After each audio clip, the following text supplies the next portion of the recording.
If you pass away, would your loved ones be financially covered? Well, in 41% of households, the answer may be no.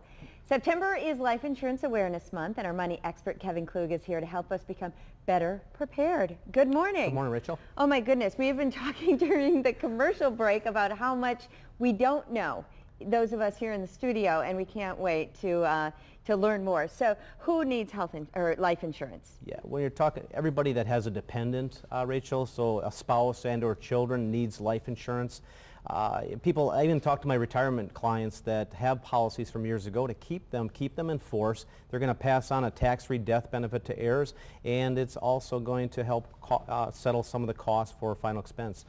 Individuals that maybe aren't married, don't have children, don't have debt, can elect not to use it. Okay, but those with a family, definitely, it's a big deal. Huge, yeah. And if you're married, if you're not married, then you don't worry about it. But if you're married, yeah, and you will leave these people behind. You have dependents and responsibilities. You want to take care of your family. Okay, but there are different types of life insurance. What types are there? Yeah, the first one is very common. Term insurance is typically less expensive. It's for a certain period of time, 10 years, 15, 20, even as much as 30 years. Okay. A lot of people will parallel this with certain, pay up until retirement it'll cover you, or up until your children reach a certain age, or your mortgage is paid off. Okay. It's the least cost for the most coverage. But it'll run out. It'll be done after a few years or after its term. Okay, so and then to determine how much time you would need would be based on your retirement or your children's age, something like that? Yeah. Okay, and then permanent life insurance? Permanent life insurance is typically more costly. It's going to be designed to last your entire life. And it has a mechanism inside that will build and grow on the cash value, which can also increase the death benefit over years. But I always tell clients it's not the life insurance that your parents or even grandparents had years ago. Life insurance has evolved over the last several years to include what we call living benefits. So if there's a situation where you have a terminal illness, that you can actually go and utilize that that death benefit tax-free in advance. Also, to supplement long-term care, you might have a long-term care need. You can access that accelerated benefit, get that death benefit, a portion of it each year, for a specific number of years to help cover and offset the cost of life insurance, or long-term care. So should some people have both?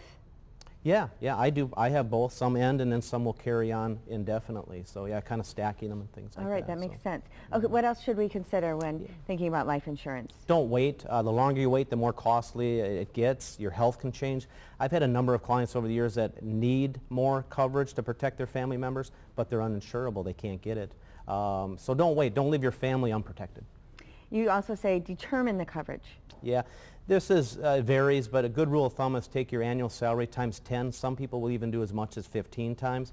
I recommend going to a calculator or seeing a professional. I have a calculator on my website, srsplans.com. There you can punch in everything you can, dependents and debt and all your budget information. It'll help you give you a good idea what you need. All right, I'm going to do that today. I did put that link on our website if you missed that, srsplans.com. And reevaluate. Yeah, it's not one and done. You can't just get the insurance and forget about it. You want to evaluate it. Maybe you can, later in life, you can reduce your death benefit and have a paid-up policy and not pay any premiums. You can also, review your beneficiaries. Every 3 to 4 years, review your beneficiaries to make sure they're who you want.